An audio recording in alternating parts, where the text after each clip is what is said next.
Bitcoin is the least risky crypto investment. It has an almost 0% chance of going to zero at this point. Whereas every alt can go to zero, including Ethereum. Your 2033 prediction, I believe, you told the street you had a big rally coming up for us for Bitcoin by 2033. What's your prediction for the next 8 years out?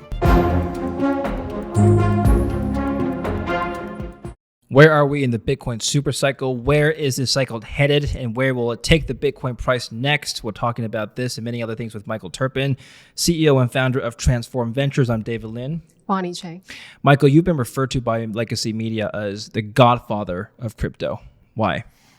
Well, I guess I've been around a while. CNBC called me that in 2018. Yeah.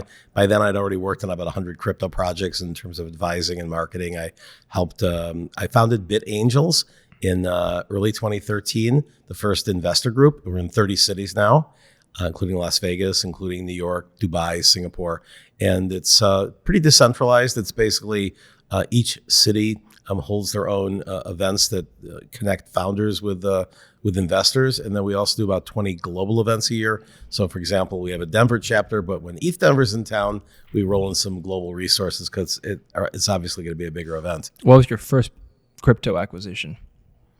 Bitcoin. Mm-hmm. All right. Well, we're going to talk about the Bitcoin cycle. The Bitcoin super cycle. You said Bitcoin price has 4 seasons. Yes. What season are we in now? And can you break it down for Sure. us? We are in summer, which is the good season.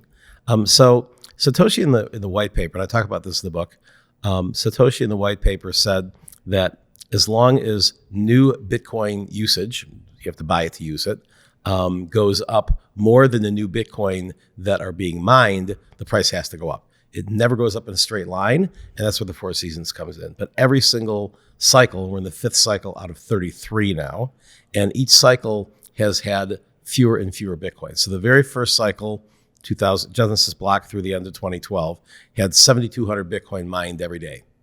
And then after the first halving, it got cut in half. It went to 3,600.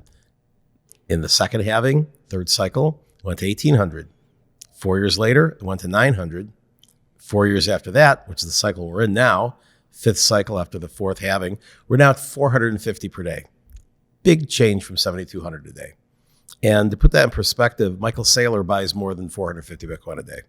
So Michael and MicroStrategy alone take up all of the Bitcoin are mined. And they're certainly not the only buyers. So as more and more, as they call them, Bitcoin treasury companies emulate, variations of MicroStrategy's model, as more states and governments and eventually countries, sovereign wealth funds start buying Bitcoin. Certainly in the last year, we've seen, institutions start buying it, and also the ETFs. And the ETFs, BlackRock alone has more Bitcoin now than MicroStrategy, and it took MicroStrategy almost 5 years to get what they have, and about a year for BlackRock. Do you think institutions get into Bitcoin changes the seasons? Does not change the season. It just simply changes the macro part, right? So the math behind scarcity remains the same.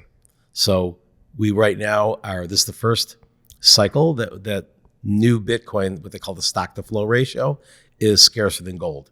So gold has historically been about 1 to 1.5, sometimes as high as 2% of new gold coming onto the market. So that's their inflation. Mm-hmm. And it varies depending on the price of gold. If gold is high, like it is now, all-time highs, 3,500 or so, that means they have more resources to go further down and get some gold that wasn't viable when it was, say, $200 an ounce. Not so for Bitcoin. You can't go and put more money into miners and ever increase that amount of Bitcoin that comes out every day. In fact, it's going to continue to go down. So right now we're at 0.8 inflation, and gold is around 1.5. In 4 years, it'll go to 0.4, then 0.2. And literally the last 40 years, from 2100 to 2140, will be a total of 2.5 Bitcoins for 40 years. Wow. I was not thinking about that. Yeah. I'm just thinking, you said Strategy alone buys more than 450 Bitcoin a day. Correct. And all the big Bitcoin miners are mostly hodling.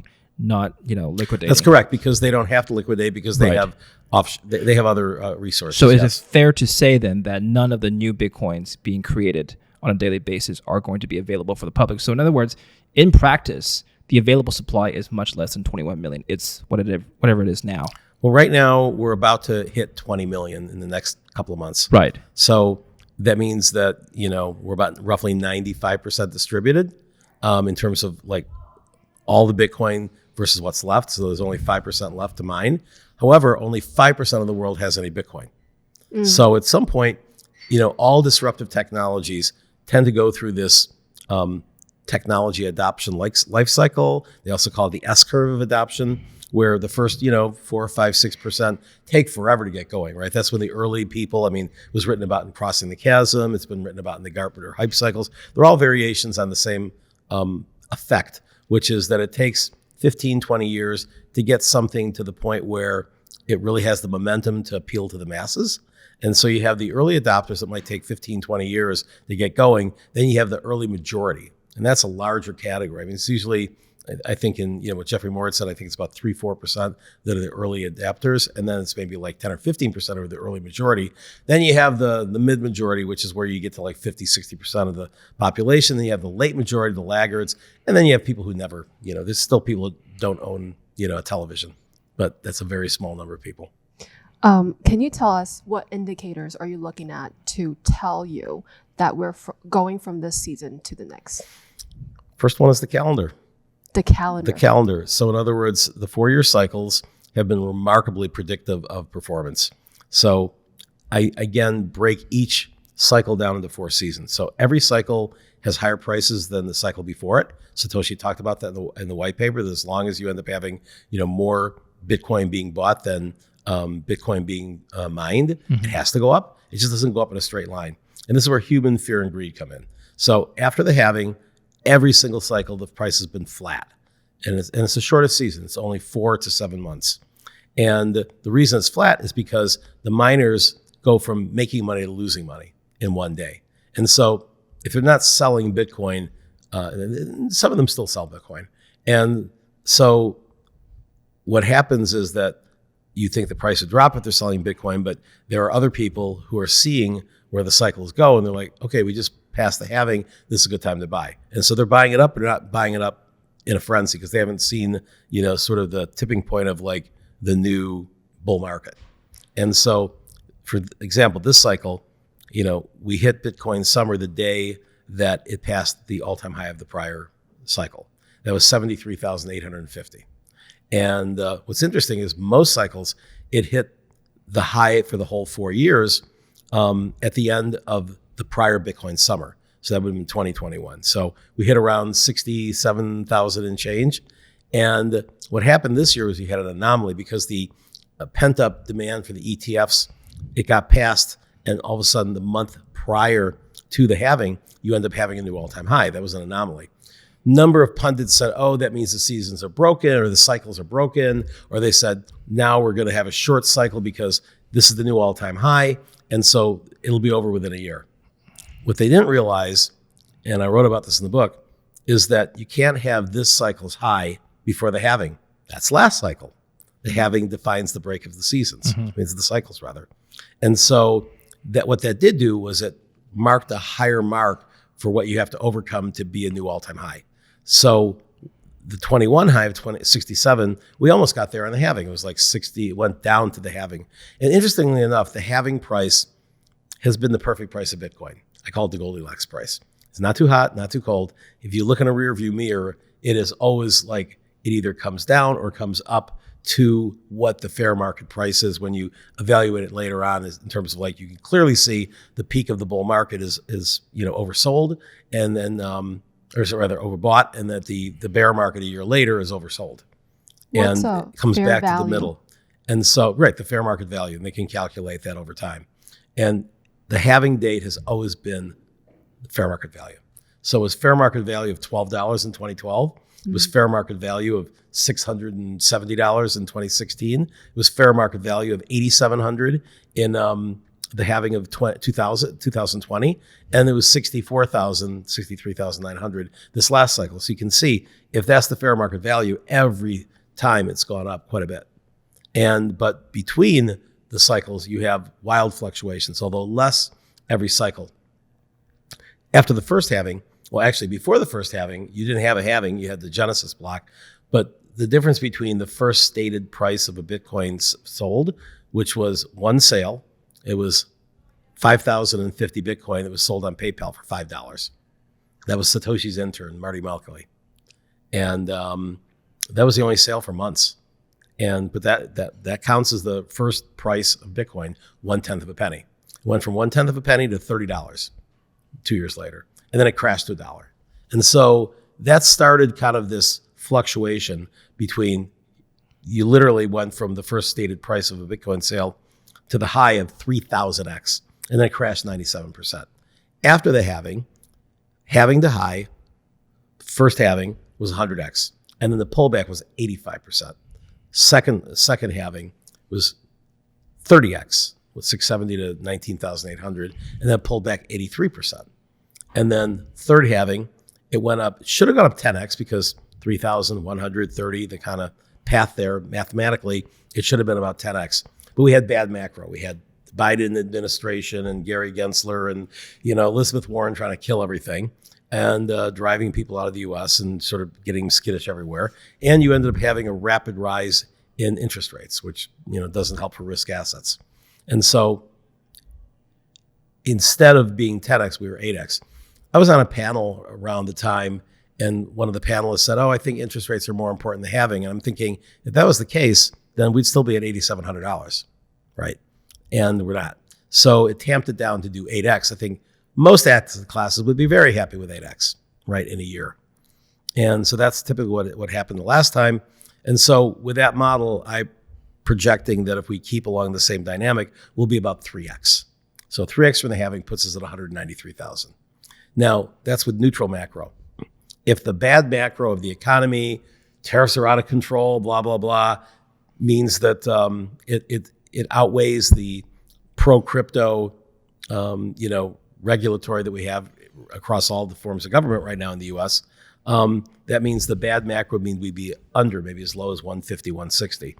If it was more strong, we could go up another 20%. So we could be like maybe 240. For much over 250, I'd say that we started the supercycle effect, where you're reversing the diminishing returns. I guess what I wanted to ask is, how do you determine the fair market value each cycle? Well, the fair market value is sort of a concept that I didn't invent. I mean, they track that for stocks and everything. You basically look at a chart and you see, what's overvalued historically and what's undervalued. And when it comes back to the median, that's your fair market value. Bitcoin has changed the world. But what if it could do more than just sit in your wallet? Welcome to Core DAO, the largest Bitcoin DeFi ecosystem. Today's sponsor, Core, has over 1 million weekly users, $500 million in total value locked, and more than 100 live projects. Core is the most advanced platform for putting your Bitcoin to work. Core allows you to earn passive yield with no principal risk. In partnership with Maple Finance, Core is proud to introduce LST BTC, liquid staked Bitcoin. For the first time, Bitcoin holders can earn sustainable passive yield without giving up custody or taking up excessive risk. LST BTC transforms Bitcoin into a productive asset. By time locking your BTC using proven on-chain mechanics, you unlock new staking rewards while maintaining full transparency and control.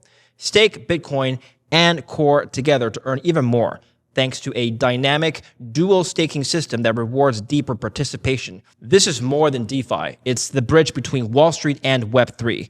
LST BTC is designed to power the next generation of Bitcoin ETFs, structured financial products, and institutional-grade strategies. Bitcoin finally working for you. Not financial advice. Visit coredao.org to learn more. I did some math a long time ago. I don't have the chart here. I was trying to look for it on my phone. But if you take the Fibonacci sequence, 1, 3, 5, so on and so forth, you plot that on a logarithmic scale, it's a linear line that goes 45 degrees. And if you plot the Bitcoin price chart around that linear Fibonacci sequence, it oscillates almost perfectly. Yep. So this is the fair value if you want to take the Fibonacci sequence, and it goes like this, almost perfectly. Fibonacci has been somewhat predictive, but not perfectly. Yeah. And, I'd say that, again, the calendar has been pretty damn predictive because the highs of, there's 1,384 days in a 4-year cycle. We aren't exactly 48 months. It's been more like 46 months so far. But the high has always been within a 37-day period. That's like, 3% or something like that. Yeah. Of the 4 years. It's basically always been between, the earliest it's ever been is November 10th. The latest it's been has been December 17th of the year after the halving. Right. Might move up a little earlier this time, maybe October. But within that period, that's when you start watching and saying, this is probably when the bubble's going to pop. I've heard people talk about the 4-year cycle before, and the counter argument has always been, well, that just sounds too easy. Now, if everybody believes in the cycle, we just buy whenever there's a certain calendar, and then we sell whenever the certain the calendar tells us to sell. Is it really that easy? So far, it's been. And the thing is that just because something is predictive and it keeps working doesn't mean everybody's going to follow it or believe in it. Sell in May and go away in the stock market has been very reliable for 75 years. And when I was mainly a stock market investor, I followed it. I sold my whole portfolio in May, didn't have to worry about it during the summer, and I would look to go and rebalance in November. That kept me all in cash during the 2008 crash. I didn't lose anything. And when November came around, the whole world was still on fire. And I said, I think I'll wait a few more months. And so I was able to get, my portfolio back at a much lower cost basis. Could you talk about Supercycle? Because that term has been used a lot on Twitter. Yes. So Supercycle has been used a number of times over the years. I kind of point out in the book the history of it. It was first called the Bitcoin and Litecoin Supercycle. And then Dan Held had talked about a supercycle happening because of COVID and reaching $800,000. Didn't quite happen. But to me, I looked at the supercycle of where the commodities supercycle has been in effect. And this has been, established that there's been at least 3 supercycles. So really you go all the way back to the Elliott waves and he actually talked about the grand supercycle, which lasted, sometimes like hundreds of years, right? And that's sort of similar to what Ralph Dalio talks about, empires, every 500 years or so. And so Elliott and Dalio and a number of other people sort of identified these big epochs. And then within that, you have lower cycles, there's 80-year cycles, but a super cycle is usually a period of more than 5 years. It can be a shorter period where there's a fundamental change in the narrative that drives, outsized profitability. And so in the 70s, gold quadrupled. And that was because of a fundamental change in the narrative. 2 things happened. Number 1, the U.S. went off the gold standard. And number 2, Americans were allowed to own gold again, and they'd been prohibited since the 1930s. And so the new buyers coming in, new demand, as well as a reason to not, kind of trust the full faith in the American dollar because it was no longer backed by gold, led to a very good strategy, and a number of hedge funds made their careers on that by quadrupling their money in less than a decade. In the 90s, you had another super cycle in the commodities market, which is based on China. So in other words, China started buying everything, and that upped the price of nickel, copper, you name it. And this is considered to be the start of a third super cycle for commodities because of the dollar, because of the dollar, kind of going the way of the yen and other places that just had too much debt. Are you familiar with Neil Howe's fourth turning? Yes. So the theory is he's looked at this, and every 80 years there's a major crisis, and that's because of generational shifts. Mm-hmm. We are in that 80th year now. That's correct. Give or take. The fourth turning is happening. Yep. How would you evaluate that? How does that fit into your super cycle thesis? Well, I mean, I think that's macro. So in other words, Satoshi wrote the paper in 2008. His reason for writing it was, sort of the reaction to the Great Recession, as they call it. And so, and then what you're seeing with AI now, which could potentially disrupt everybody's employment, redefine it, similar to like where maybe 80 years ago or 160 years ago, the coming of the industrial age, coming of the information age. I mean, I think there's been more disruption than just every 80 years, but the 80-year phenomena, which depending on how you count it, I mean, some people thought that was the change of the 1920s to 2000. Other ones are like 1940s to now. So, I think there's little bit of fuzziness in that model in terms of when it actually Yeah. turns. But I think that that's sort of that broader cycle within which so I'm just talking about Bitcoin that has two things around its super cycle. Number one is the fact that you only have 5% of people in the world owning any Bitcoin. And it should, like other disruptive technologies that go mainstream, ultimately get to 70, 80, 90%, even if some of it's, invisible to the user. I mean, you don't go online anymore, which internet's like 90-something% usage. If you include internet through cell phones, which is like over 100% usage, people have multiple cell phones. But you don't go into the internet these days and say, okay, let me make sure I'm connecting to the TCP/IP layer, right? It's all invisible. And that will happen with Bitcoin and other cryptocurrencies. I mean, I see within the next 2 years, certainly no more than 5, you'll be able to take out your iPhone and just like right now, you double click to pay for the stored credit card that's in there. Instead of taking it out and typing it in, you just go double click and it's in there. You will have your stable coins stored and accessible to your iPhone. And, you're not going to put like your life savings in there, but you might put $5,000, $10,000, $20,000, and Apple will have insurance, in case that gets hacked. But, Apple has been pretty good security just in their iMessages. And so they should be able to figure out a way to, not have like, massive hackings of, smaller amounts of crypto. And as people get familiar with paying, when the bill comes paying with crypto, they're going to find that, oh, you know what? This particular vendor says I can pay with credit card and I get the buyer protection, but I have to tack on 3.2%. More and more merchants are doing that. Stablecoins, no charge. And, if you're spending $1,000 on something, you're saying, do I want to spend another $32 for the protection? Or do I want to just, double click with my stablecoins? And then once you have a wallet with stablecoins, I think you're going to find that people start looking at having a checking and a savings account. Their checking account is stablecoins. Their savings account is Bitcoin. Back to the cycle.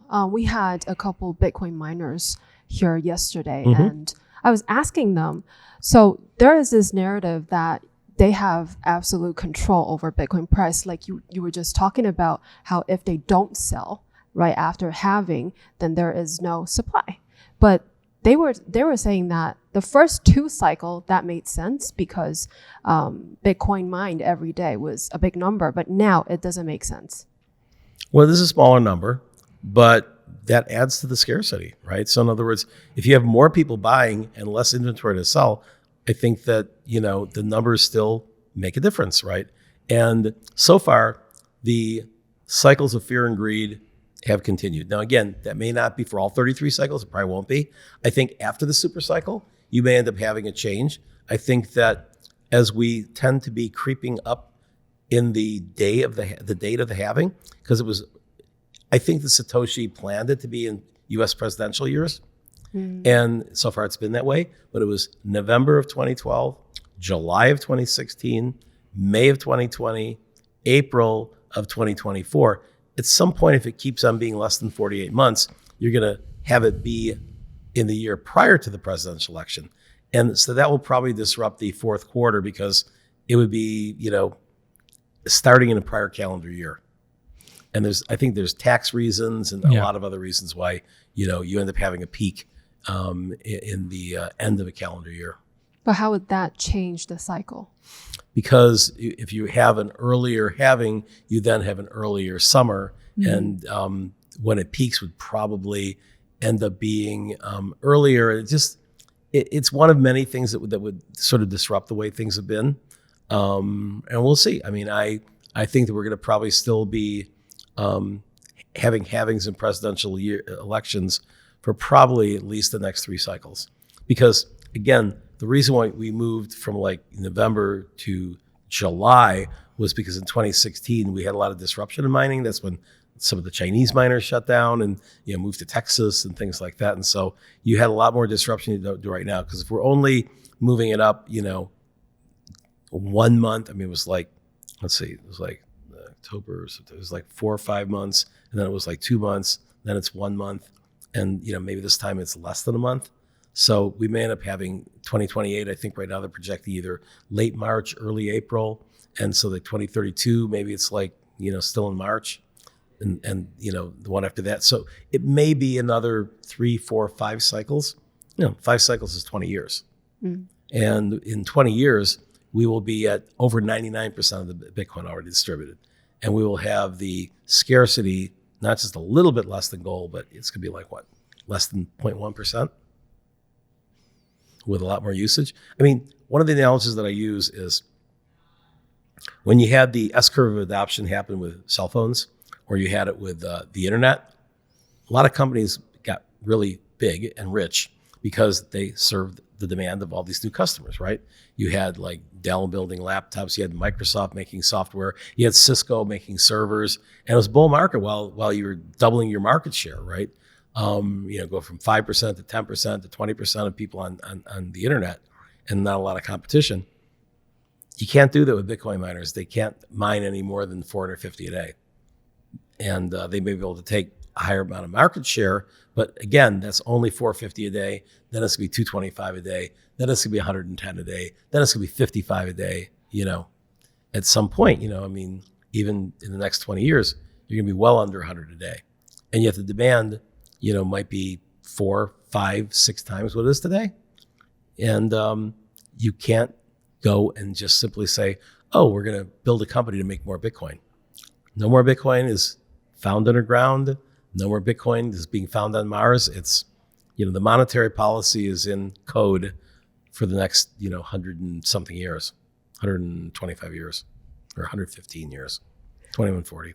When people say altcoin season is not coming back this time, what would you say to them? They don't know what they're talking about. So Bitcoin maxis have for a long time said, yes, all altcoins are frauds, and now the gig is up, they're all going to zero. Ethereum's going to zero, Solana's going to zero, it's all going to zero. That's just not in reality. In fact, it's surprising that Bitcoin is still at like 64, 65% dominance, with the fact that the other 35% includes stable coins. So stable coins are a much higher percentage of the altcoins now, and they're going to continue to grow. But even meme coins, which everybody says is going to go to zero, are still pretty popular. And so altcoin season, quite interesting.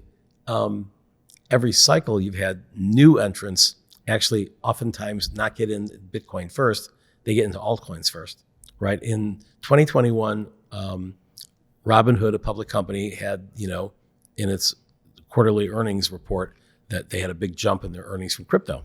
60% of the crypto traded was Dogecoin. It was more than Ethereum and Bitcoin and Solana combined. Actually, Solana wasn't anything back then. And so we may see a repeat of that where, so far early on, a lot of new entrants are in meme coins, are in, other small things, because a lot of new retail looks at Bitcoin and say, I can't afford $100,000, but I can afford 1 million of, these Shiba Inu coins. And, they're just going to hope that they go up 100x. And, Shiba Inu is going to go to $1. Well, if it went to $1, it'd be bigger than Bitcoin. Right. And I've worked with the Shiba Inu team. And so I think if people understand that, like, particularly if they're younger, you're 18, 20 years old, you're probably going to live another 60 years, maybe 80 years, 100 years if life extension keeps going up. What's Bitcoin going to be worth then, right? So if you can go in and figure out how to get 1 Bitcoin over the next 10 years, that could be worth $20 million in 20 years, 30 years, certainly by the time you're retired. And that will definitely outpace inflation by a lot. Whereas these other things have great risks. So when you say altcoin season, and we're in summer, so I would assume that altcoin season is going to happen soon because we're in summer. Correct. And usually altcoin season peaks a little bit after Bitcoin peaks. So in other words, in the big ICO bull market and this last time, Bitcoin peaked in December of 2017. I think Ethereum peaked in like January or February. Alts pretty much peaked other alts peaked in January. And so usually there's a little bit of a lag and again, I think institutions may change this a little bit because they don't really trade alts. at least the smaller ones. So it's more of a retail phenomenon. But, a lot of the whales too, and the whales still control more than the institutions, right? A lot of the whales will just simply look and say, oh, if they're not perma holders that never trade, they'll look and say, I've got a great life. I'm like, I've got like $100 million of Bitcoin, and I don't want to really sell any, but like, I'll take a little off the top at the end of the cycle and then buy it back at the bottom, which is what I advocate. But a lot of times what they'll do is they'll go in, sell Bitcoin, and then pump an altcoin with that, and then sell that, and then, maybe pump a meme coin at the end of the thing, and then just sit back, hold the cash for a year, and then wait for capitulation. They buy back in. See, I've heard this theory so many times, but in reality, it's so hard to execute. Not really. I mean, I show how to do that in the book. Okay. I mean, obviously it's better if you have, an army of algorithmic traders working with you. And I do have a fund called the Bitcoin Supercycle Genesis Fund that's, going to be coming to market in a couple of weeks. Wow. And it's for accredited investors, but basically I've got a team of, algo programmers that I've worked with. And so they'll go and do algorithmic programming within the whole 4 years. And there's other companies that do this, but most liquid funds, hedge funds, after fees, do not outperform Bitcoin sitting in your wallet, right? Because they take their fees in cash, they take their percentage in cash. And if Bitcoin just normally goes up, you're paying 20% of what would normally go up. Maybe they're beating it, but are they beating it by more than 20% every year, right? And so we're looking at beating it by doing something almost nobody does, which is selling almost everything at the top and then buying it back at the bottom. Wow. And so historically, how would you know if you're at the top? Again, you look at the calendar. Yeah. You look at a number of other things I discuss in the book, which is like you look on chain. Yeah. You can see when the whales are selling. You look at sentiment.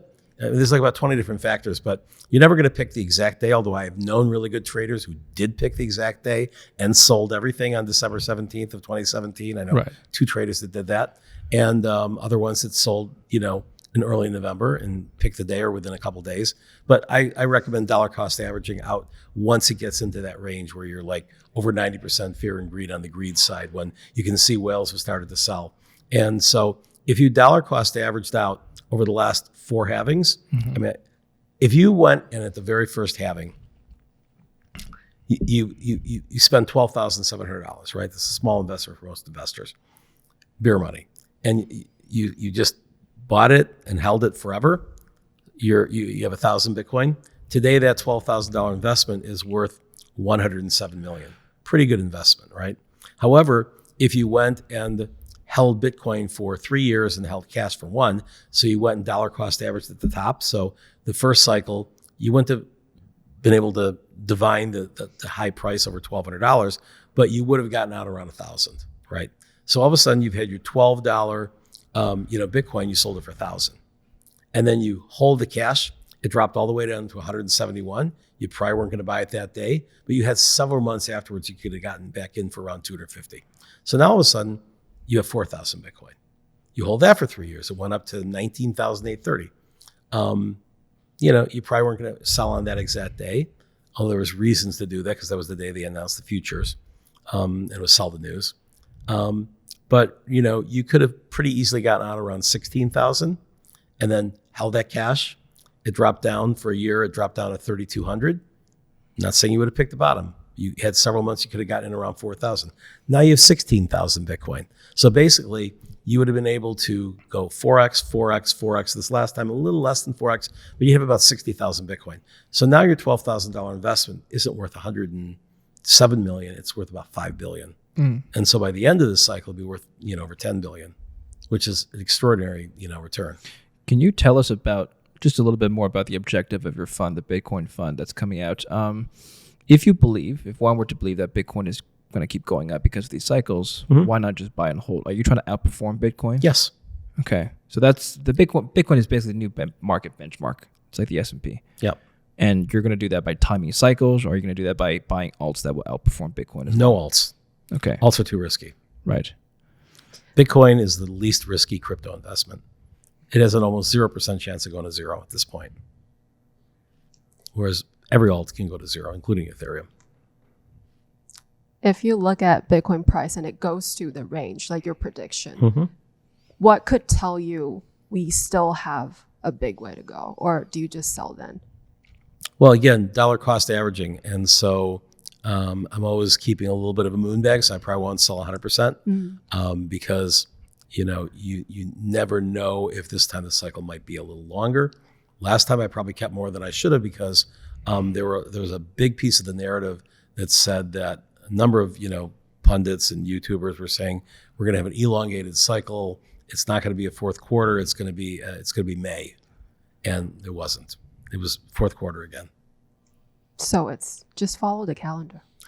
Follow the calendar, but look at the metrics. You look on chain, and you look at there's, again, 5 or 6 things that I follow to sort of decide whether it's actually repeating what it's supposed to do.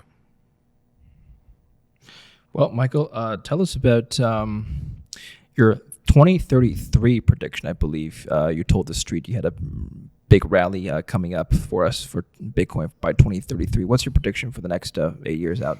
Sure. So 2029 will be the year after the next halving, and I think we'll be around 500,000. Yeah. And then 2033 is, I think, when we hit 1 million.